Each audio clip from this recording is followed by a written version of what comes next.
Este hombre no está cualificado para ser director general de tráfico. Ha cometido muchos errores en su trayectoria, errores muy graves. Lo hizo mejor la vez pasada, los 8 años anteriores que estuvo. Esta época que está aquí, lo único que ha hecho bien es subirse el sueldo, más de 1.340 euros al mes. Una entrega más de estos especiales de seguridad vial con un verdadero experto de la materia. Estamos con Juan Carlos Toribio. Un gusto estar aquí contigo en estas instalaciones de IMU. Antes de empezar a grabar me has estado contando cosas súper interesantes que de momento, como están en trámite, no pueden salir a la luz. Gracias por recibir a los oyentes de Auto FM, que yo soy solo un emisario de los oyentes de Auto FM. Pues nada, muchas gracias por venir, por hacer el esfuerzo de estar aquí peleando por el derecho a la seguridad que tenemos los ciudadanos.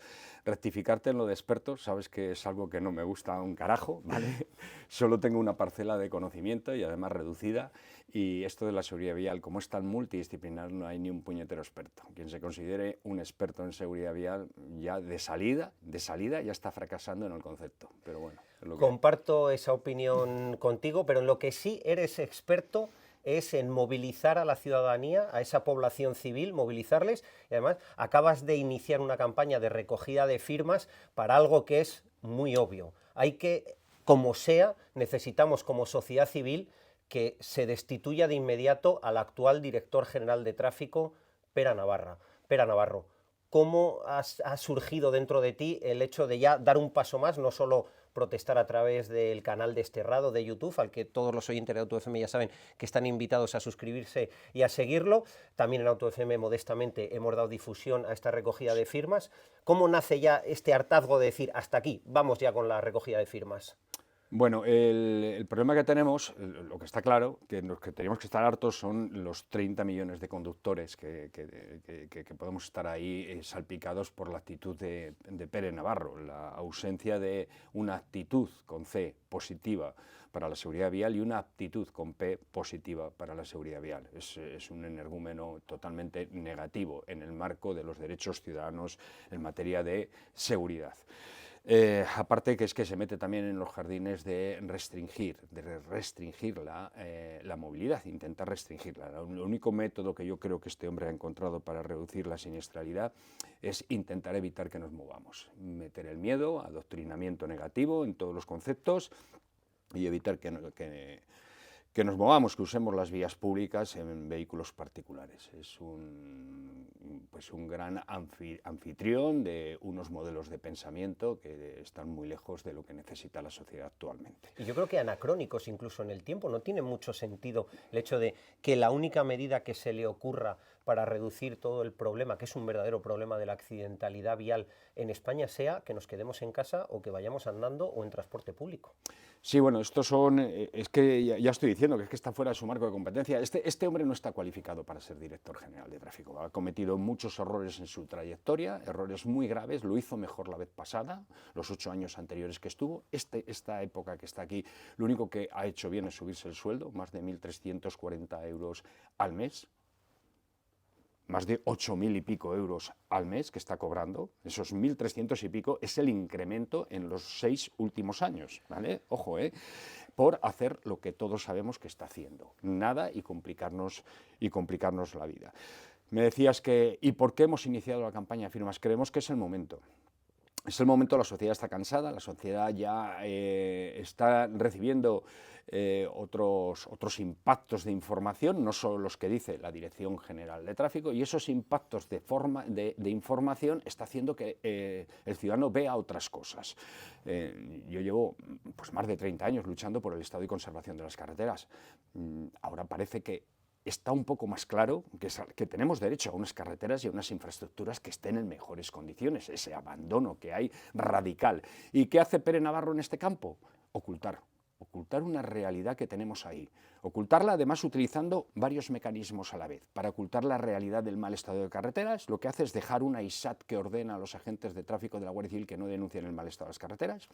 Para que nuestros oyentes lo entiendan, es una orden interna para que esos agentes que van con la moto, que saben mejor que nadie, con la moto, con el coche, pero bueno, los de la moto lo saben mejor que nadie, cuál es el estado real de las carreteras en España, que no hagan la receta correspondiente que deberían hacer. Exacto, vulnerando lo que es la ley de... Este hombre también es un impulsor del desobedecimiento al ordenamiento jurídico de este país, ¿no? Es un violador constante y reiterado del artículo 9 de la Constitución, un violador del Estado de Derecho, constante.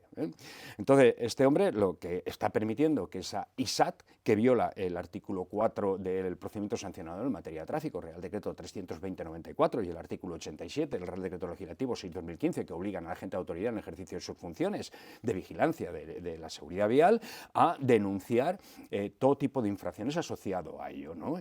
Cuando las infracciones están vinculadas al estado y conservación de carreteras, para eso tenemos el Real Decreto 320/94, que nos dice cómo tenemos que proceder, que hay un diferencial entre que lo haga un ciudadano o que sea el titular de la vía. Y además, todos sabemos, que partimos del hecho que el artículo 57 de la Ley de Seguridad Vial o el 139 del Reglamento General de Circulación están diciendo que el titular de la vía tiene una responsabilidad. Y la responsabilidad es mantener la vía en las mejores condiciones posibles de seguridad, no en cualquier condición, en las mejores. Y las mejores es el estado del arte, las normas técnicas, la regularidad funcional del firme, los coeficientes de rozamiento de 0,60, 0,45 para marcas viales, 0,60 para firme, lo otro, etcétera. Toda esta serie de cosas, los sistemas de contención bien puestos y además que cumplan con la EN 1317. Podríamos seguir hablando, o señalización de obras, la 8.3, el artículo 140, el 142. Hay un entramado jurídico que el agente de autoridad debe conocer. Entonces hemos dicho, ¿cómo sucede que oculta la mierda bajo la alfombra? Permitiendo esa ISAT, no dándole formación a los agentes en materia de estado y conservación de carreteras. Este tema es crucial, para mí es crucial, y quiero que los oyentes lo entiendan bien. ¿Quieres decir con esto que esos agentes de la agrupación de tráfico de la Guardia Civil que van a hacer ese curso específico de investigación de accidentes de tráfico no tienen una asignatura o un grupo de asignaturas específicos en los que se le forma en concreto para que sepan diferenciar qué es legal y qué no es legal dentro de la vía y cuáles son las mejores características que tiene que tener esa vía? Así es. No es que lo quiera decir, es que lo digo. Y denuncio. Y denuncio públicamente que ese ciudadano especialista uniformado que va a salir a la calle para investigar accidentes de tráfico o para vigilar que se cumplan las diferentes normas técnicas que garanticen la seguridad vial, no tiene la formación adecuada porque no se la dan. Y no se la dan para esconder la mierda. Y que además es premeditado que no se la den. Porque puede haber veces que haya un tipo de formación que no se dé por desconocimiento, pero que no se haga de forma premeditada. Tan premeditado que es que lo hemos pedido por escrito en sucesivas ocasiones.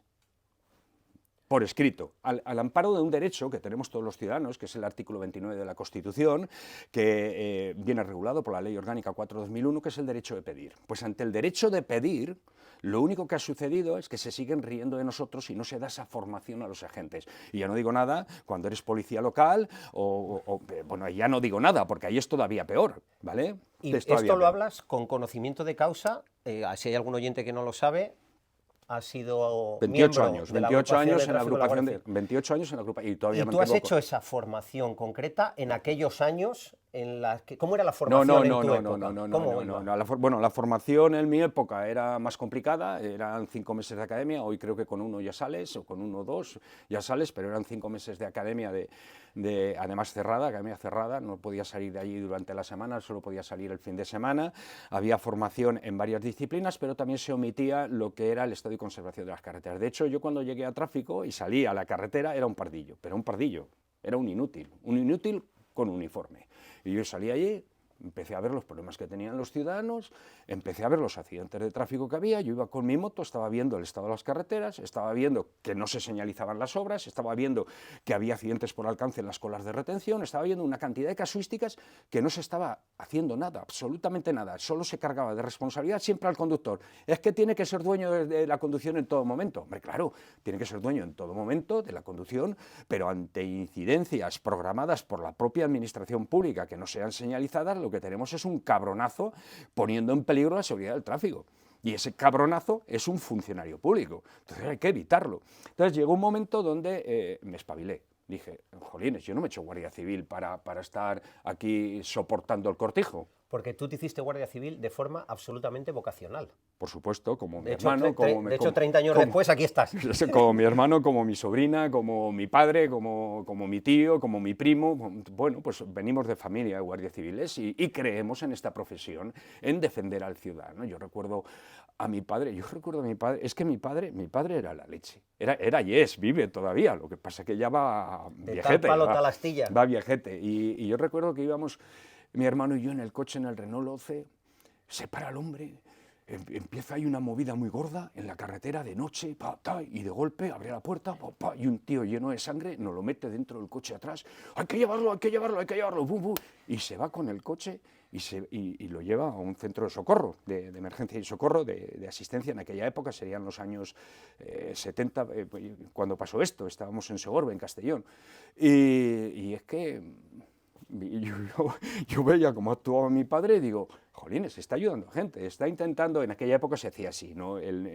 Que nadie no lo especule extrapole a lo que exacto, es hoy en a día. lo que soy, que aseguras a la víctima, bueno, pues hay una serie de cosas, en aquella época se actuaba así. Pero es curioso porque en aquella época no había los protocolos que hay hoy en día, se actuaba más con mucha fe y con mucha voluntad que con técnica, pero hoy en día sí que hay técnica, pero curiosamente se está aplicando a ciertas partes de la seguridad vial, pero a otras no, porque lo que tiene que ver con exigir al titular de la vía que la tenga en las mejores condiciones posibles, eso estamos exactamente igual que en los años 70, cuando tu padre lo hacía de esa forma, porque no había ni la conducta PAS, ni había los equipos de emergencia que hay hoy en día. Ojo, porque hay una involución de la que, si quieres, luego hablamos, una involución en materia de conservación. Ahora ya no hablamos de conservación de carreteras, debemos hablar de recuperación de carreteras. Es diferente el concepto ya, ¿eh? Están tan destruidas muchas de ellas que la inversión económica ahora mismo es salvaje para recuperarlas. Porque ya no se pueden mantener. La Asociación ¿vale? Española de la Carretera, en 2025, en verano de 2025, que ha llovido desde entonces, literalmente, hablaba que el déficit era de al menos 13.500 millones de euros. Al menos. Es una salvajada. Y es la Asociación Española de la Carretera, que no son sospechosos de dar palos a la administración pública porque el 100% de sus ingresos depende de esos contratos públicos. Exacto. O sea que, ¿qué habrá debajo? Y dentro de la propia asociación también está el Ministerio de Fomento. ¿Qué habrá debajo para que públicamente hablen ya de esas cifras? Bueno, lo que hay es lo que todos sabemos. Bueno, y decíamos que se tapaba la mierda no dando la formación. Decíamos que se tapaba la mierda con instrucciones, como me pasaba a mí, que me ordenaban que no denunciara el mal estado de conservación de las carreteras, ¿vale? Y si no, se me perseguía, y se me persiguió mucho tiempo. Y luego hay otra pieza que es importante: no le des los recursos técnicos a una gente de la autoridad que tenga valores y que tenga honor, porque como tú le des los recursos técnicos, va a usar esos valores y ese honor, y va a hacer uso de esos aparatos y va a detectar que el sistema cortijo está incumpliendo la ley, poniendo en peligro a los ciudadanos. ¿De qué estoy hablando? Pues estoy hablando de medidores de coeficiente de rozamiento. O sea, no puede ser que la gente de autoridad hoy en día, para hacer una valoración del estado del firme, haga una visual y apunte, está bien. Claro, es que en 2026, con la cantidad de tecnologías que hay en todos los ámbitos, me parece surrealista. Yo entiendo que nuestros oyentes ahora mismo ni siquiera se creen lo que estás diciendo. O sea, ¿cómo no va a tener cualquier equipo de investigación de atestados de la agrupación de tráfico de la Guardia Civil esa tecnología que te permite? Además hay varias tecnologías que te permiten medir el coeficiente de rozamiento. Exacto. Pero si es que hasta en el instituto los niños en tecnología hacen esas cosas. Y la agrupación de tráfico no tiene tecnología para hacer eso. De hecho, en esta oficina en la que estamos, en aquella esquina de allí, en aquel cuarto que ves ahí al fondo, está el grip tester, y en este que tienes aquí está el péndulo. ¿Vale? O sea, que sepáis que aquí tenemos 2 de los 3 aparatos que hay que pueden medir el coeficiente de rozamiento. ¿Vale? ¿Qué pasa? Que el Ministerio de Fomento pues actúa lanzando instrucciones diciendo, no, solo el grip, solo el number screen, solo el screen vale, que es un camión que vale un pastón, vale de 40, 80, vale una burrada de dinero, no, pues si ya el grip tester vale 20 y pico mil euros, imagínate, o el péndulo vale 6.000 o 7.000 euros, imagínate ya lo que cuesta para el number screen, el screen, ¿vale? Pues cuesta una burrada. Entonces solo tiene el Ministerio de Fomento y nadie más. Entonces, como solo tiene el Ministerio de Fomento, dice, pues solo vale esto. Pero en el resto del mundo, tanto el grip tester como el péndulo valen para medir coeficientes. Y además, es más, en edificación se emplea muchísimo el péndulo. Claro, y además no es una cuestión Y en aeropuertos el grid tester. de tu opinión, es una cuestión del estado del arte real en todo el mundo. En todo el mundo, que hay sí. accidentes de tráfico Pero en todo aquí el mundo. el Ministerio de Fomento lo que está actuando es protegiéndose. Aquí pasa lo mismo. Mirad, yo llevo más de 30 años advirtiendo que el día que se descubra todo lo que está pasando en las carreteras, y estamos a punto de que se descubra, y la gente ya se está cansando, el día que se descubra, esto va a cambiar. Esto va a cambiar, y va a cambiar dedicando partidas presupuestarias reales, a ver si deja de robar y de meter la mano en el bolsillo a los ciudadanos de forma constante, y podemos tener la capacidad económica suficiente para darle solución a los problemas reales, que son educación, sanidad, alimentación y lo otro, y seguridad. Y que no sea el estado actual de conservación de las carreteras una excusa para ponernos pórticos o pórticos virtuales y cobrarnos por usar las carreteras. Que no hay que mezclar de dónde viene la partida presupuestaria versus qué se hace con ella. Exacto, ya han demostrado que son absolutamente inútiles, en el mejor de los casos, para gestionar bien el dinero público. En concreto, la Dirección General de Tráfico, no se lo decimos nosotros, se lo ha dicho sus compañeros de Hacienda, que no hacen un buen uso del dinero, o al menos no se sabe qué se hace con partidas presupuestarias no pueden acreditar. Muy sustanciales. Entonces, que ahora no vengan con la excusa de, como están las carreteras malas, tenemos que poner pago por uso en las carreteras. No, si no sabéis usar el dinero, da igual de dónde venga el dinero, si es que no sabéis usarlo. Te recuerdo que dentro del plan de resiliencia que presentó el gobierno hace unos años está el pago por uso de carreteras, ¿vale? Y eso se presentó en Europa. Estamos todavía sometidos al riesgo de que eso suceda. Lo que haría sería retrasarnos a la Edad Media, donde teníamos los pontazgos y los puertazgos, y situarnos en un ambiente que es, que es feudal. Una involución feudal. Bueno, ya estamos, en un modelo feudal ya estamos, no hemos cambiado, España no ha cambiado. España está todavía con una constitución transicional del 78, sin hacer un nuevo referéndum para ver qué queremos cambiar de la constitución, le tenemos miedo a la decisión de los ciudadanos. A mí me pone malo, porque entre esta democracia en pañales, recuerdo que una vez me llamaron la atención porque me hicieron una entrevista en un periódico de Navarra, yo ejercía mis funciones como guardia civil, funcionario público del Ministerio del Interior, y un periodista me preguntó, estábamos hablando sobre el estado de las carreteras y tal, me estaban haciendo la entrevista, yo estaba hablando sobre el estado de las carreteras y me preguntó que cómo veía todo esto. Y digo, pues mire, el primer problema que tenemos es una constitución que está en pañales, que todos los días hay que darle el biberón para que nuestros derechos, o sea, los ciudadanos, todavía tenemos que proteger nuestros derechos y defender nuestros derechos fundamentales, como el derecho a la igualdad, artículo 14, como el derecho a que se cumplan con las leyes por parte de nuestras administraciones, artículo 9, como el derecho a la seguridad, artículo 17. Es que al final te asusta ver cómo tenemos una Constitución que todos esos derechos que tenemos, derecho a una educación, a una vivienda digna, al otro, pues sí que es imposible. Es que es imposible, es que nuestros chavales, nuestra gente, lo va a pasar mal si seguimos así. Entonces, se me ocurrió decir que estamos en una constitución, estamos viviendo de la renta de una constitución que todavía estaba en pañales y que había que cambiar cosas, ¿no? Había que decidir al ciudadano. Yo no entré en el debate de qué pienso yo que hay que cambiar en la Constitución, sino que los ciudadanos decidan que quieren cambiar la Constitución. Bueno, me llamó un general y me puso a caldo. ¿Cómo se me había ocurrido decir todo eso en un periódico? Bueno, pues yo estaba actuando como ciudadano, yo no intentaba representar para nada a la Guardia Civil. Porque lo pensabas y lo piensas. Bueno, claro. Lo sigo pensando, claro. Por supuesto, lo sigo pensando.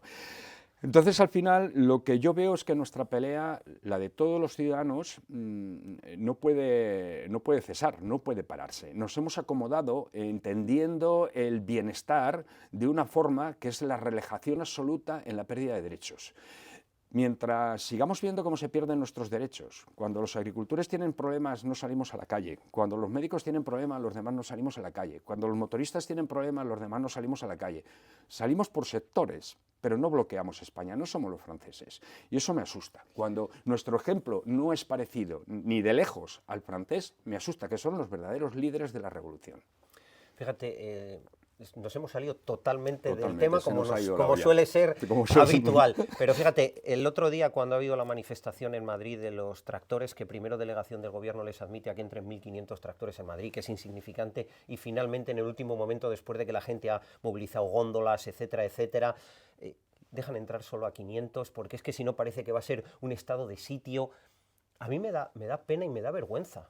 O sea, de verdad, yo preferiría tener agricultores como los franceses, aunque muchas veces nos hacen daño económicamente porque vuelcan nuestros camiones en la frontera, pero esa capacidad combativa de lucha y de defender los derechos como ciudadanos es que la he hecho en falta. O sea, de verdad que es que sin sector primario no tenemos nada. Cuando hablamos de agricultura, yo siempre meto agricultores y ganaderos que en muchas ocasiones están juntos, en algunas ocasiones separados, pero al final, y luego cuando oigo los comentarios de tan mal no les irá porque tienen un pedazo tractor que vale 300.000 euros, pero... Pues es que no pueden trabajar de otra forma. Claro. Si es que es el recurso que tienen para trabajar. Es que hace... Ojalá fuera tan barato como una pala. Hace no tantas Y un décadas, pico. una familia podía vivir de la agricultura con apenas, yo qué sé, 20 Sí. o 25 Bueno, hectáreas. podía vivir, tú lo has dicho. Vivir. Solo vivir, supervivencia, lo hicieron mis abuelos, ¿eh? Mis abuelos y mis bisabuelos, con 2 vacas. Hoy en día, para que un agricultor pueda sacar adelante una familia y vivir de manera normal, necesita cultivar un montón de hectáreas más, necesita hacer una inversión brutal. Si estamos hablando de secano, tiene que 200 o 200 y pico hectáreas para poder salir a pre, y si hablamos de regadío, unas inversiones que la gente no es consciente del dinero que tienen que adelantar antes de empezar la cosecha y que luego... veremos si este año toca de los buenos, toca de los de arrimar dinero o de qué toca. Entonces, es un sector que creo que me da esta vergüenza como ciudadano que no se le apoye todavía más. O sea, tendríamos que salir todos, cuando salen los tractores, tendría que salir Tenemos toda que la estar todos en la ciudadanía. calle. Toda. Cuando el sector primario está jodido, teníamos que salir todos a la calle, porque es que es nuestro futuro. Es que el futuro de todos, ¿eh? Que se nos debería de caer la cara de vergüenza de seguir sentados en nuestras sillas o de quejarnos que nos han cortado la carretera. A mí el otro día me la cortaron. Pues bueno, pues me puse la radio y a escuchar la radio. Ya está. Y ellos estaban ahí emocionados con su lucha, pero yo no estaba participando en la lucha, solo estaba parado en la carretera.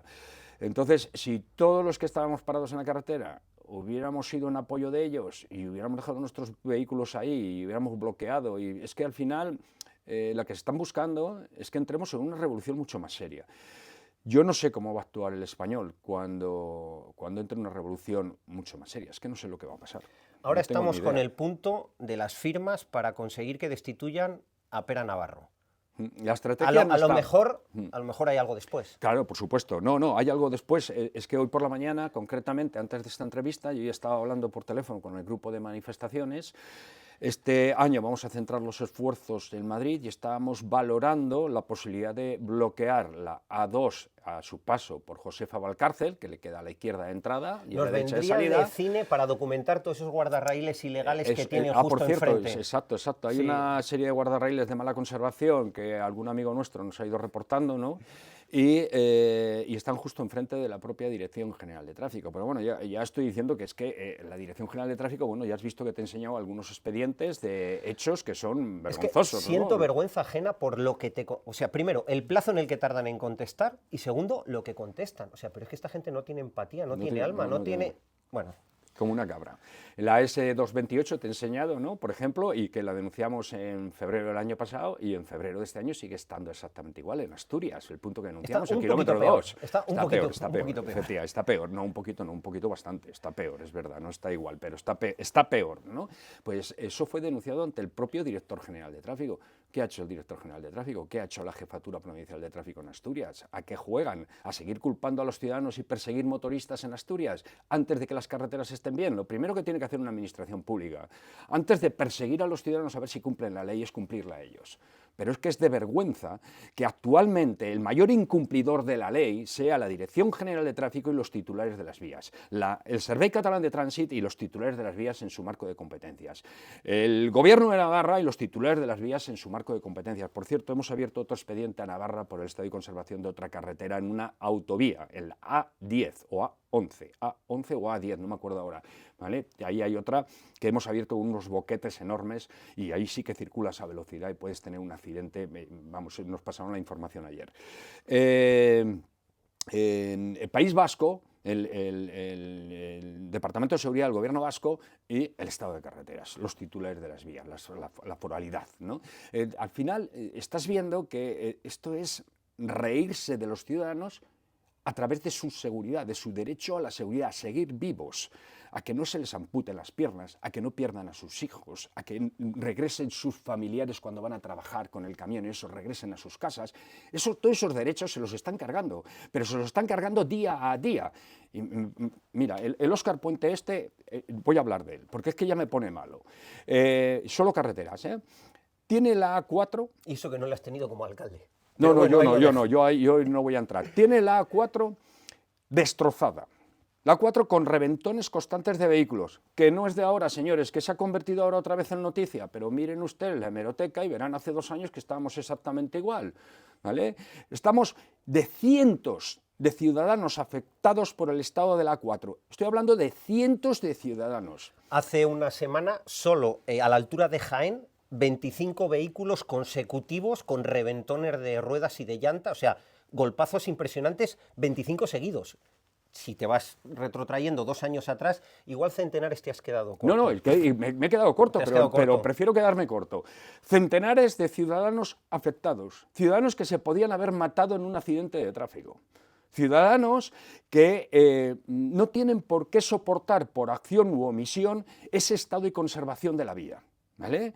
Entonces, al final, tú dices, vamos a ver, Óscar Puente, el Código Penal dice que no restituir la seguridad de la vía cuando se tiene obligación de hacerlo, es de delincuentes. Artículo 385, tipo penal 2. Eso dice el Código Penal. Yo no estoy interpretando nada. Cojan ustedes y lo lean. Este hombre sabe desde hace más de 2 años que eso está reventado. Que ahí hay infinidad de incidentes que han podido generar un accidente de tráfico y que gracias a la evolución del siniestro, porque al final es un siniestro, son unos daños, a la evolución del siniestro. Y gracias a la inteligencia en muchas ocasiones de los conductores, ese accidente y la adaptación de los conductores y la técnica a las circunstancias, ese accidente no se produce. Tenemos cuasi accidentes. Esto en seguridad aérea sería imperdonable, lo que está pasando ahí, ¿vale? En seguridad aérea sería imperdonable. Tú llegas a un aeropuerto y esto pasa con 5 aviones y se le cae el pelo a alguien. Bueno, es que no pasaría con 3. Como mucho pasa con 1. Pasa con 1, como mucho, exacto, en seguridad aérea como mucho pasa con 1. Bien, pues aquí se está permitiendo esto. Y el ciudadano, yo creo que a veces no se hace eco de ese derecho que tiene de exigir esa responsabilidad patrimonial que por acción u omisión no tiene el derecho de soportar ese estado de conservación de carretera que recuerdo que es ilegal. Óscar Puente, el estado de la A4 es ilegal. Y por mucho que tú me pongas un cartelito que digas que estás cometiendo una ilegalidad porque el estado del firme es una puñetera mierda y está lleno de socavones, por mucho que tú lo hagas, sigue siendo ilegal. Yo no puedo poner en el coche un cartelito que diga voy de despedida de soltero y voy borracho. No puedo poner en el coche un cartelito, mire, voy sin frenos y las ruedas las llevo lisas, ¿vale? No puedo hacer eso. Y de la misma forma una carretera no puedes poner un cartelito, carretera firme en mal estado. Porque eso es decir que estás incumpliendo la ley. Y solo te puedo llamar sinvergüenza y además temerariamente ilegal porque eres el máximo responsable y sí tienes conocimiento de ello. Porque si no tuvieras conocimiento podría decir, bueno, es que este hombre, el Óscar Puente no tiene conocimiento de lo que está pasando en la A4.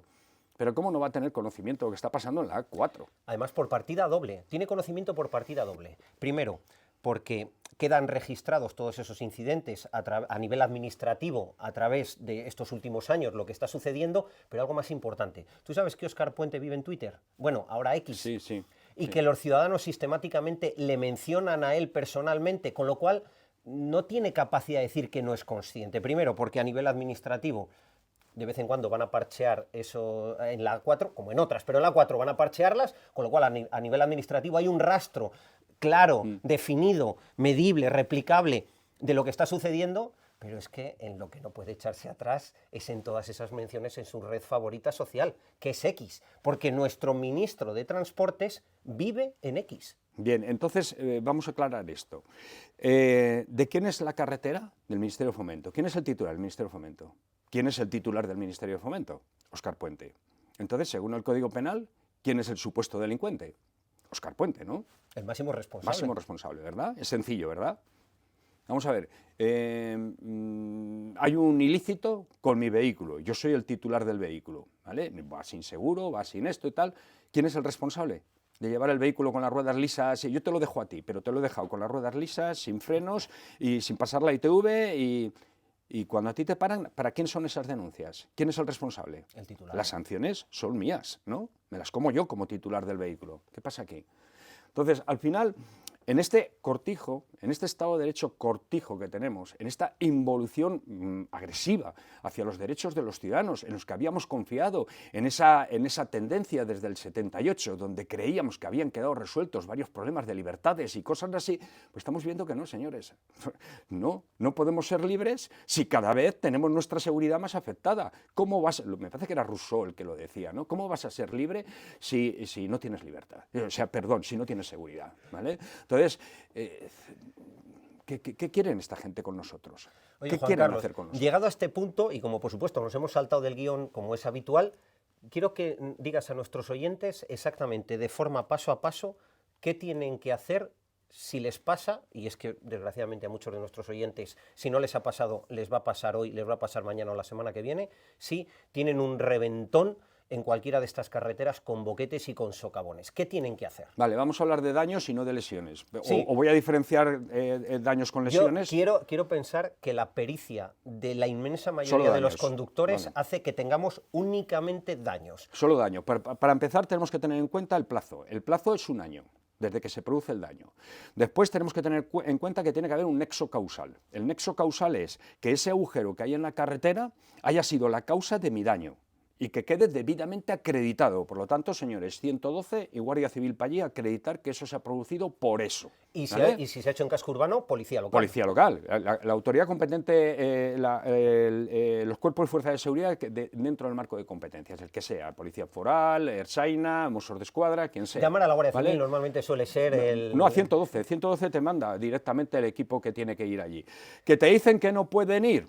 Por servicio preferente, por falta de medios y recursos y tal, fotos y vídeos. Vídeos también, porque es muy importante ver que no hay señalización, o que la señalización que obra no es suficiente, o que la señalización que obra es improcedente porque lo que hay es una casuística de riesgo altísima y había que haber un cierre total de ese carril. ¿Qué es lo que se puede producir? Cierre de ese carril. De hecho, la falta de cojones de la Dirección General de Tráfico ha quedado acreditada en el estado de la 4. Tenía que haber cerrado la carretera directamente. Claro. Se te produce toda esa incidencia, cierro la carretera y que salga el sol por donde salga. Yo lo hice, en Aragón lo hice con una carretera. Se produjo un siniestro, se produjo el segundo siniestro, llegué y cerré la carretera. Me llamó el gobierno de Aragón que abriera la carretera y órdenes de mis superiores que abriera la carretera. Digo, yo no abro esa carretera. ¿Y el tercer siniestro quién se hace No, responsable? es que ya no se hizo responsable de nada. No abro la carretera, que es que no podían ir las máquinas a echar sal, que no sé qué, era hielo lo que había. Que eso y tal, me da igual, yo la carretera la tengo cerrada. ¿Vale? Aquí no pasa nadie en el estado que está la carretera. Y efectivamente, no pasó nadie en el estado que está la carretera. ¿Sabes cuánto tardaron en aparecer con las máquinas? 15 minutos. ¿Vale? No querían venir, no tenían suficiente para poder venir, ni tiempo ni ganas, ¿no? Pues aparecieron en 15 minutos en cuanto les cerré la carretera. Entonces, lo que hay que hacer al final es defender al ciudadano. Y en esta defensa al ciudadano, Dirección General de Tráfico, lo que hay que hacer es, ¿cuál es tu misión? Vigilancia, denuncia y sanción. Vigilancia, ¿vale? Y como tienes la competencia de vigilancia, según el artículo 5 del Real Decreto Legislativo 6/2015, la aplicas. ¿Y qué te dice el artículo 139 del Reglamento General de Circulación? Las señales circunstanciales y las medidas circunstanciales. Corta la carretera. Ya está. Tan sencillo como corta la carretera. Verás cómo mueve el culo Óscar Puente. A ver, Marlaska, tú, máximo representante del Ministerio de Interior, tienes que cortar esa carretera y entonces Óscar Puente tendrá que ponerle fin al problema que tienen los ciudadanos en esa carretera. Ya nos hemos vuelto a desviar para otro lado, pero te sigo. Vale, nexo causal.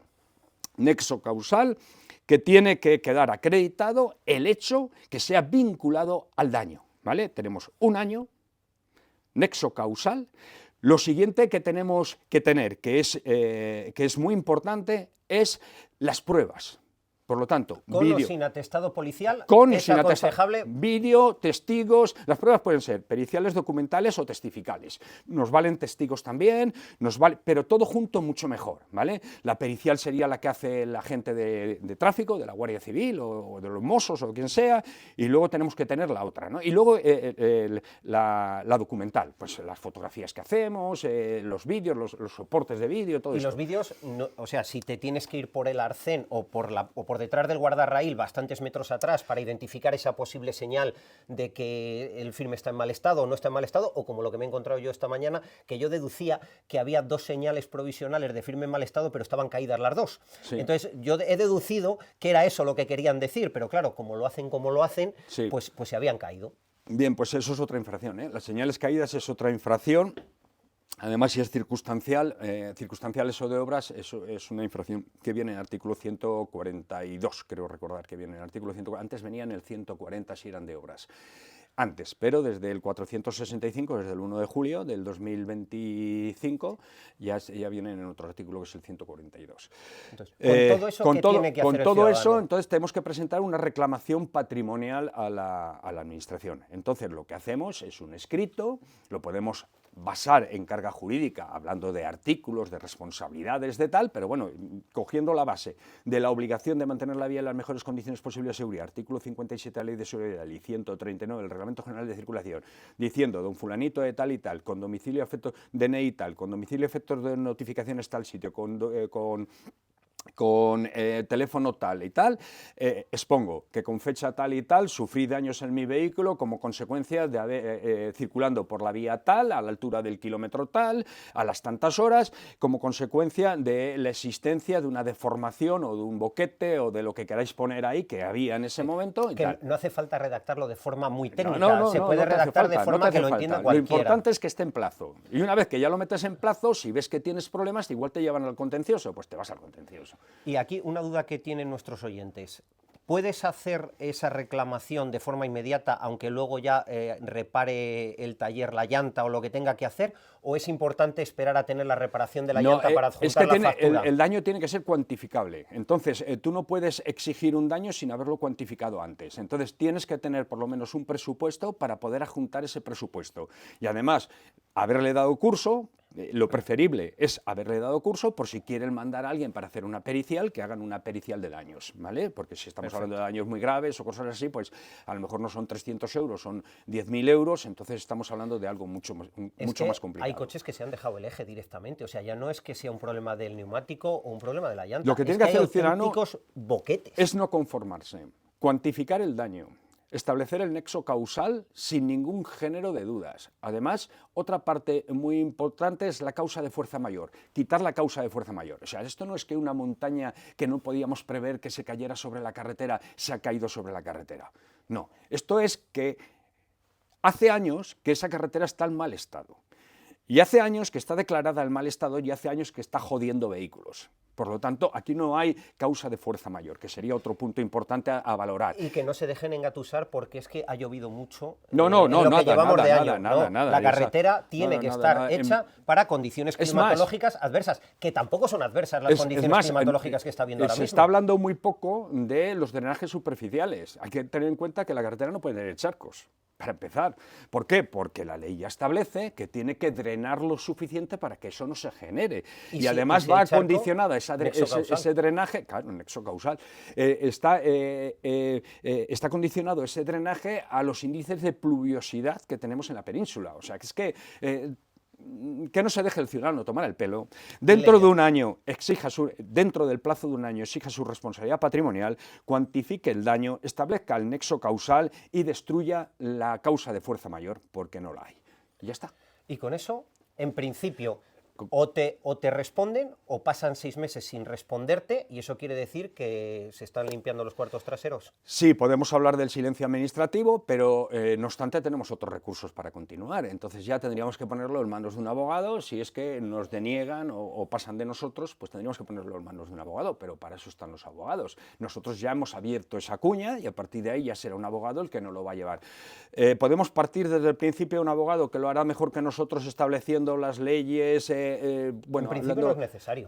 En principio no es necesario, porque con esto sería más que suficiente. Además, podéis hablar de las leyes del Real Decreto Legislativo 6/2015, artículo 57, lo repito otra vez, y Real Decreto 1428/03, artículo 130. Y ante cualquier duda, se suscriben al canal Desterrado, se hacen un minimáster de legislación y ya están capacitados para escribir cualquier recurso. Hay más de 1000 episodios, o sea, se pueden aburrir y pueden empaparse de todo esto. Tener en cuenta que en el canal muchas veces pongo la fecha, y pongo la fecha porque la legislación de nuestro país es viva, efectivamente. Entonces pongo la fecha porque lo que estoy diciendo con esa fecha, a lo mejor 6 meses después ya no es así, ¿no? Entonces por eso pongo la fecha. Entonces, después de que hemos dado este tip de seguridad y de un poco agitación social que pedimos a los ciudadanos que no se conformen. Si la carretera te ha roto el coche, exige al titular de la carretera que te arregle el coche. Que no va a ser ni sencillo ni rápido, pero no porque no pueda serlo, sino porque la administración que tenemos, digamos que está dormida en los laureles. Acordaros que cuando se hace cualquier acción en la carretera está sometida al imperio de la ley, artículo 4 del Reglamento General de Circulación. Cuando hay algún obstáculo en la vía o hay incidencias de cualquier otro tipo, está sometido al artículo 5 del Reglamento General de Circulación. O sea, son articulitos muy sencillos, 4, 5, 139, que es que... Son la clave. Son la clave. No tenéis que saberos todos, son la clave. Y luego, si queréis saber algo sobre señales, pues os vais al anexo, y en el anexo os viene del Reglamento General de Circulación. Os viene ahora un tocho del carajo, porque antes era mucho más sencillo, pero desde la entrada en vigor del 465, el 1 de julio del 2026, ahora ya hay un tocho del carajo, pero es muy interesante porque ha habido reformas muy buenas, como la de por fin tenemos ya el pictograma que le habíamos pedido tantas veces, pues nos han hecho caso, es algo en lo que hemos ganado una batalla, el pictograma de las personas de movilidad reducida. Una de un millón. El pictograma de las personas de movilidad reducida ya tienen su pictograma, que cuando existe ese pictograma está reservado el espacio para las personas con movilidad reducida. ¿Qué pasaba antes del 1 de julio del 2026? Pues del 2025, perdón. ¿Qué pasaba? Pues que ese pictograma no venía reconocido en el anexo y en las señales, en el catálogo oficial de señales de tráfico. Ahora ya viene reconocido. Un éxito. Y ya para cerrar este vídeo, yo fíjate que por lo que vamos a cerrar es por lo que pensaba empezar, pero al final tiene todo el sentido del mundo. Has redactado 14 puntos para firmar esa recogida de firmas que todos los ciudadanos tenemos la obligación moral de firmar. Por supuesto, en AutoFM lo hemos firmado todos. Lo dejaremos en las notas del programa para que todos aquellos que nos están viendo que todavía no han firmado lo firmen, pero... A ver, a mí me han resultado pocos, porque 14 puntos hablando de Pera Navarro, pero entiendo que has hecho pues un ejercicio de sintetizarlo todo. Sí. Dinos esos 14 puntos que hacen que sea absolutamente irrefutable el hecho de que destituyan a este hombre de manera inmediata. Bien, uno de ellos es que se cree primero la aprobación de la auditoría de cuentas. O sea, no aprueba las auditorías de cuentas. El Ministerio de Hacienda dice que nuestro erario público está en peligro, que nuestra pasta no sabemos exactamente dónde está y que nuestros bienes no sabemos si están asegurados o no están asegurados. ¿Y que lleva suspendiéndolas desde qué año? Bueno, no, pero era anterior también a él, ¿eh? En el año 2014 ya estaban suspendiéndose. Yo no sé si tendrá que ver con lo de la EGB o no, pero a mí me da la sensación de que esto de que con asignaturas pendientes vas pasando de curso, que yo no lo viví, pero que ahora es habitual, también cuenta para lo de las cuentas en la administración. Fue María Seguí, incluso él antes. Sí, o sea que es que la DGT no pasa las auditorías de cuentas. No, miren, no las ha pasado nunca. ¿Vale? Nunca en la existencia de la Dirección General de Tráfico, desde que se empezaron a hacer en transparencia, que se empezaron a hacer las auditorías de cuentas por el Ministerio de Hacienda, ha superado las auditorías de cuentas. Pero hay algo muy gordo que la gente no sabe, es que llegó un momento en la historia de la Dirección General de Tráfico que se negaba a darle la información a Hacienda. Háganlo ustedes, señores, háganlo ustedes y jugamos la partida. Los autónomos saben que no hay, ¿vale? No hay posibilidad. Es que es increíble el cortijo que tienen montado. Bien, eso una. Dos, la destrucción del margen de seguridad, por ejemplo, de 20 km/h, la maniobra de adelantamiento para parecernos a Europa. Tres... De hecho, fíjate que él reconoció en una de sus apariciones que lo hacía para que el ciudadano no ganara recursos en los radares de tramo, es que al final era eso, etcétera, pero también dijo, donde digo Diego, que iba a haber un estudio técnico a lo largo de los años y si se veía que la medida no tenía un impacto real en la accidentalidad, que iba a restituirla. Bien, pues justo lo que estás diciendo es otra de las causas, que se cree legislativo. Entonces llega un momento en que él dice, voy a cambiar la ley y voy a hacer esto y voy a hacer lo otro. Vamos a ver, alma de cántaro, eres el Ejecutivo. Aquí hay una separación de poderes. Claro, debería de haber una separación de poderes. Pero tú, Pere Navarro, estás demostrando que España, entre el Poder Ejecutivo y el Legislativo, no hay separación de poderes. Llega un momento en que en muchos puntos no hay esa separación de poderes. Aunque tendría que estar, no la hay. Porque tú dices, va a cambiar una cosa y cambia, aquí tenemos un problema. Está clarísimo. A mí me preocupa mucho que en el Congreso de los Diputados no sean conscientes de eso. Y me preocupa mucho porque hemos tenido recientemente no sé cómo llamarlo, decretazo, no sé cómo llamar a lo de la bobada esta de la baliza V16. O sea, yo no entiendo que una medida de la enjundia de la V16 no pase por el Congreso de los Diputados, no tenga una tramitación parlamentaria que ponga la técnica en algún punto. Ya, es que esto es un error del sistema. Es una reforma del Reglamento General de Circulación y pasa por Consejo de Ministros. Y entonces, claro, lo resuelve el Consejo de Ministros. Ya, pero es complicado tener separación de poderes si hay cosas que afectan a todos los ciudadanos. Pasa por el Consejo de Ministros. Claro, es que el Consejo de Ministros es... No, es que pero está pensado así. De hecho, las últimas reformas que ha habido en la Ley de Seguridad Vial ha sido todavía más facilitador. Para algunas cosas se pueden hacer reformas solo con el Ministro de Transportes y el Ministro de Interior. Solo con 2 ministros. O sea que es que, ojo, porque esto va todavía más. El cortijo está empoderando, está comiéndose a los ciudadanos. Hay que comernos el cortijo. A cortijo. lo bestia. Yo como guardia civil, que he sido y mantengo mi condición como prejubilado o en clases pasivas, pues al final me estoy dando cuenta de que los ciudadanos y los cuerpos y fuerzas de seguridad estamos perdiendo la partida de defensa de los ciudadanos y los ciudadanos de autodefensa porque no estamos actuando en la calle, porque ahora ya sí que necesitamos actuar en la calle, ¿vale? De hecho, estamos preparando una convocatoria de manifestación a ver cómo lo manejamos y cómo lo comunicamos, ¿vale? Entonces teníamos la destrucción del margen de seguridad de 20 km/h, la baliza V16, que se cree poder legislativo y está en el Ejecutivo. Hemos dicho también la auditoría de cuentas, podemos hablar también de la reducción de la velocidad de 100 a 90 en carreteras que son de 9 metros de anchura, con plataformas de 9 metros de anchura, frente a los 90 km/h que ya tienen las carreteras de 4 metros, por ejemplo, que eso se hace solo y exclusivamente para poner radares y, de nuevo, como hemos dicho antes con los radares de tramo, recaudar, hacer caja, todo el rato. Esto me llama la atención porque quizá en lo del margen de 20 km/h para adelantar, la sociedad civil se ha sentido molesta, pero sin embargo yo no he sentido que la mayoría de ciudadanos se hayan sentido molestos porque esa carretera a la que íbamos antes a 100, ahora podemos ir solo a 90, cuando es simplemente un criterio arbitrario y administrativo. Bien. A la par que tenemos carreteras ilegales. José, es normal y te voy a decir, aquí hay 3 puntos. De 90 a 100, destrucción del margen de seguridad de 20 km/h, baliza V16. Va en ascendente. Ordava la Grande. Efectivamente. Entonces, ¿qué pasa? Aquí la sociedad todavía está conformada. Aquí empieza a desconformarse, a decir, ¿qué leches está, qué carajo está pasando? Yo aquí ya estaba muy desconforme. Bueno, pero tú eres técnico, tú sabes de esto, entonces, pero no todo el mundo sabe de esto. Aquí la gente ya empieza a cansarse. Los que divulgábamos el mensaje empieza a entrar muy bien. Nuestro amigo Juanjo Alba hace unos trabajos muy interesantes y potentes. Y absolutamente irrefutables. O sea... Nada, no lo pueden desmontar. Y luego aquí ya con la V16 ya entran todos, nuestro amigo de Cargó, del otro tal, entra Calero, entra todo el mundo y esto empieza ya la gente ya empieza a reflexionar qué está pasando en la DGT. Fíjate que incluso auditoría de cuentas lo tienes mucho más abajo. La suspensión de la auditoría de cuentas, que nosotros hemos intentado comunicarla tantas veces, los medios de comunicación no se hacían eco, ¿vale? El estado de carreteras, mucho más abajo. Estado de conservación de carreteras llevó más de 30 años, pues está allá abajo, ¿vale? Entonces, más de 30 años allá abajo y la gente no se hacía eco. No, pues tendremos que adaptarnos a conducir en estas carreteras, tendremos que conformarnos con este estado de carreteras. Oiga, ¿usted se conformaría con las vías de tren como están? ¿Que le pueden matar? No, pues ¿por qué se conforma con las carreteras como están? Es que entonces todo esto, estamos haciendo un trabajo muy bueno en Auto FM, por ejemplo, muy bueno de evolución y sensibilización, formación, información y educación del ciudadano. Todo lo contrario, porque aquí estamos dejando un mensaje que se puede comprobar, todo lo contrario de lo que está haciendo la DGT, que es adoctrinamiento puro. Culpabilización extrema del ciudadano. Y ¿vale? eso me preocupa también mucho, el tema de que se culpabilice tanto al conductor, porque los chavales más jóvenes que ahora tienen otras tecnologías, quizá no les gustan tanto los coches y las motos como nos gustaban en nuestras generaciones, pues porque también tienen otros estímulos, todo va evolucionando, y me da la sensación de que les están sabiendo canalizar muy bien hacia ese redil en el que el coche es malo. Y a mí me preocupa mucho que socialmente se piense que el coche o la moto es mala, porque el coche y la moto, históricamente en cualquier país del mundo, es una muestra de desarrollo, de libertad, vamos, absolutamente irrefutable.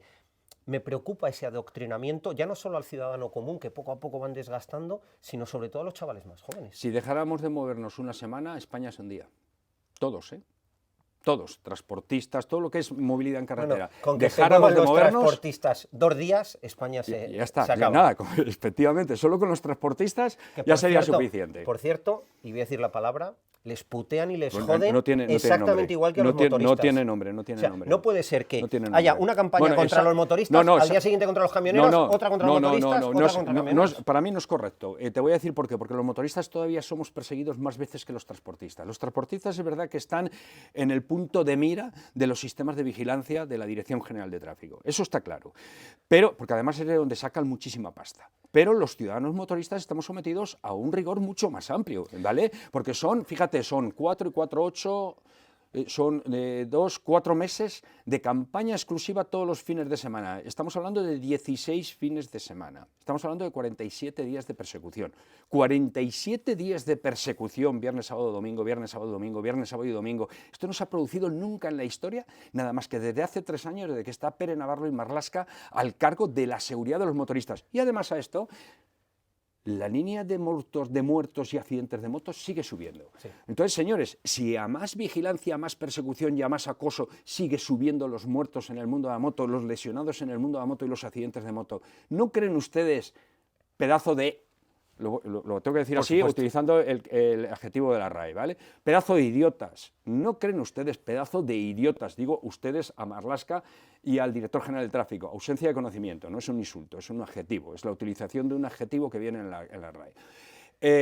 Que se están equivocando, que no sirve de nada lo que están haciendo de la campaña de acoso y persecución nada más que para sacar cuartos, porque el problema de los muertos y fallecidos en moto no está en la conducta de los motoristas o solo en la conducta de los motoristas. Por lo tanto, yo creo que esta desorientación de la planificación que tiene la Dirección General de Tráfico va a otro de los puntos por los que pedimos el cese, que es la mala praxis en la investigación de accidentes de tráfico.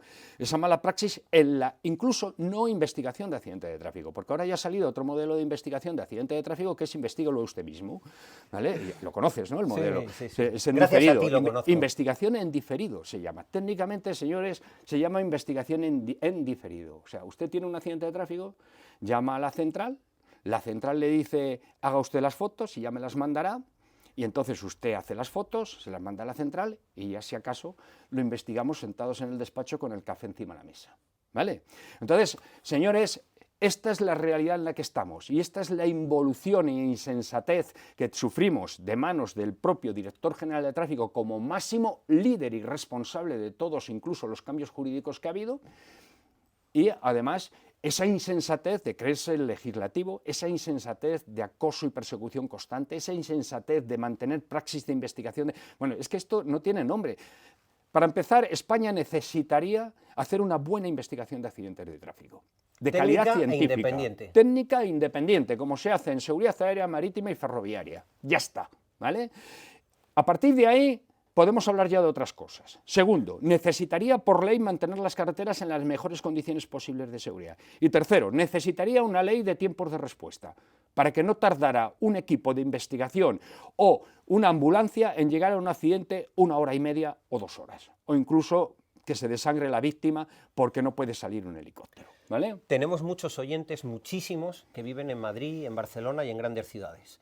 Pero la realidad es que España es mucho más grande que Madrid, Barcelona, y cuando Juan Carlos habla de esos tiempos de respuesta no es algo anecdótico. No, en la mal llamada España vaciada, en esa España rural, que es muchísimo más grande que ese Madrid, ese Barcelona, esas capitales de provincia, ahí los tiempos son lo que Dios imagínate, quiera, en el destacamento que yo estaba, es Fraga. El último destacamento de tráfico en el que yo estuve es Fraga, en la provincia de Huesca. Está en el sur de Huesca. A veces los compañeros de Fraga le llaman para un accidente en el Pirineo, a 200 kilómetros de distancia, y otros 200 de vuelta son 400 kilómetros. 200 kilómetros de distancia por carretera de montaña, ¿vale? Señores, ¿a qué hora van a llegar? ¿En 2 horas? No. ¿En 2 horas y media? ¿3 horas? Es que esta barbaridad las 3 piezas que he dicho, si es que son muy sencillas, totalmente. Son estas 3 piezas: conservación de carreteras por ley, veremos qué pasa; investigación de accidentes de tráfico y veremos qué pasa; y tiempos de respuesta. Tiempos de respuesta, que sean asistidas las víctimas. ¿Por qué Alemania lo tiene? Alemania no le tiene miedo a los 15 minutos, no le tiene miedo a los 20 minutos. Alemania no le tiene miedo, nosotros sí le tenemos miedo. ¿Sabéis por qué? Somos españoles. Y como somos españoles, dejamos que el cortijo avance, dejamos que el modelo feudal no haya desaparecido desde el siglo XII y mantenemos la misma praxis y modelos de poderío y poder.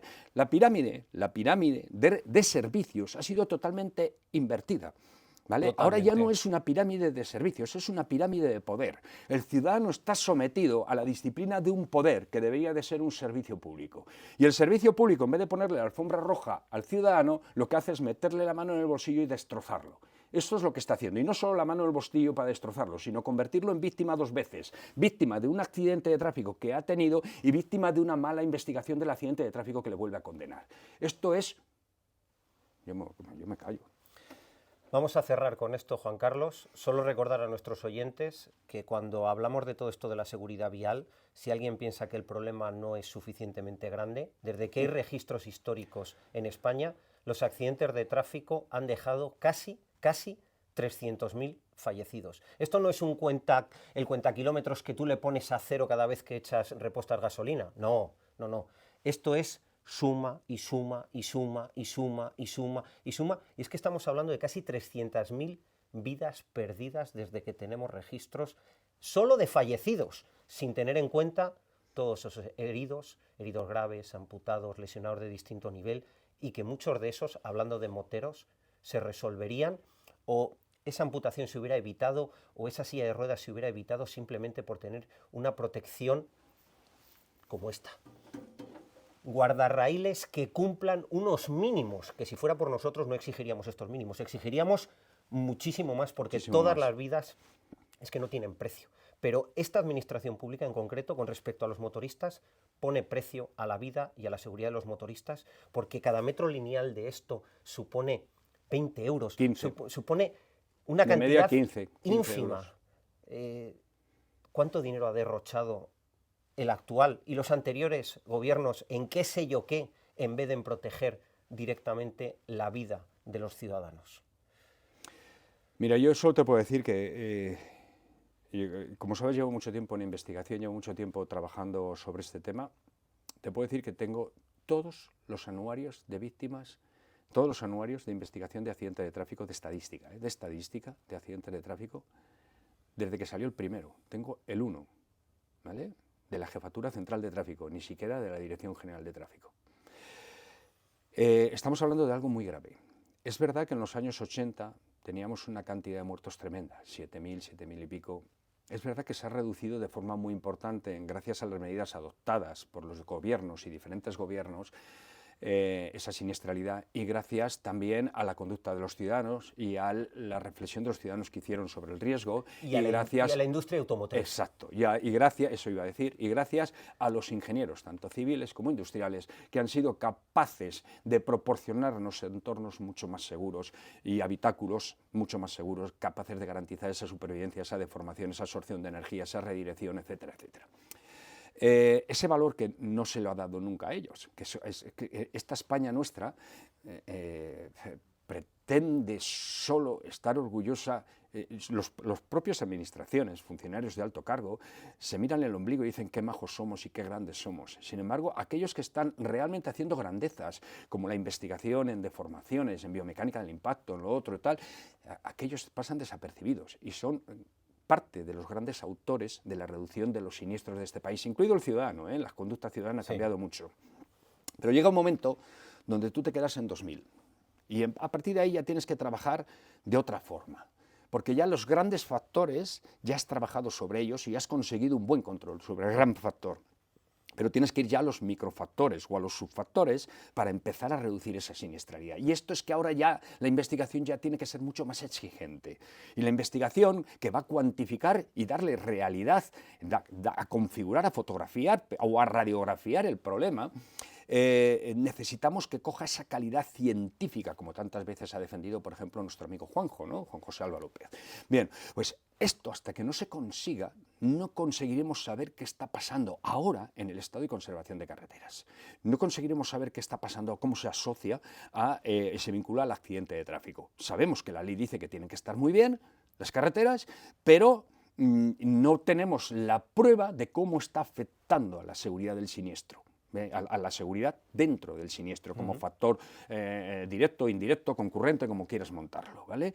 Y a todo esto hay que ver también esas medidas de compensación, de actuación. Ahora decíamos que mi padre cogía a la víctima, la echaba dentro del coche y se la llevaba. Ahora sabemos que hay que asegurar a la víctima, que hay que estabilizarla, ¿no? Y que primero se hace la estabilización y luego ya nos movemos, incluso despacito, para llegar al centro, ¿no? Todo esto ha ido evolucionando, pero claro, ahora ¿dónde tenemos el problema? En tiempos de respuesta. Por lo tanto, con esas 3 piezas, esto podría cambiar. Pero hay otra pieza importante, y es que el ciudadano no debe ni puede conservar este sistema feudal que tenemos. No puede ni debe, porque si no, no sería un ciudadano.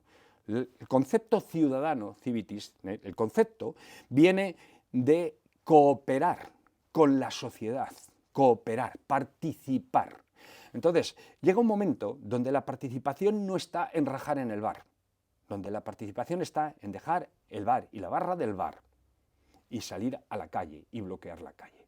Porque el problema no es solo la seguridad vial, el problema es el estado en que se encuentran los agricultores, el problema es el estado en que se encuentran los autónomos, el problema es el estado en que se encuentran los transportistas, lo que se encuentran los ganaderos, que se encuentran nuestros médicos, nuestros mayores, de abandono y soledad, de lo que tenemos un problema, es global, tenemos un problema tan salvaje, no solo es la seguridad vial, tenemos un problema tan salvaje que si seguimos teniendo ciudadanos conformados, seguiremos teniendo sinvergüenzas en los órganos de poder. Y la pirámide de servicio, convertida en pirámide de poder, nos seguirá avasallando, manteniendo el modelo feudal que tenemos actualmente. Esto es lo que yo pienso. Y desde Auto FM, cada vez que Juan Carlos Toribio hace un llamamiento a la ciudadanía, Auto FM va a estar ahí y va a ayudar en la medida de lo posible, no solo a salir nosotros físicamente a la calle, que por supuesto lo vamos a hacer, sino que a todos nuestros seguidores también nos acompañen para que entre todos defendamos nuestros derechos y de una santa vez dejemos de tener impresentables en las administraciones públicas y hagamos nuestros derechos nuestros y podamos tener una vida mejor. El poder tiene que volver al pueblo y el pueblo tiene que entrar en rebeldía.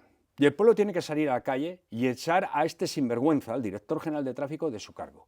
Y cuando el pueblo haya sido capaz de echar a un sinvergüenza de su puesto de trabajo, igual empezamos a dar una lección de poder y de gobierno, de autogobierno de una situación. Hasta aquí. Dentro de poco, muchísimo más contenido.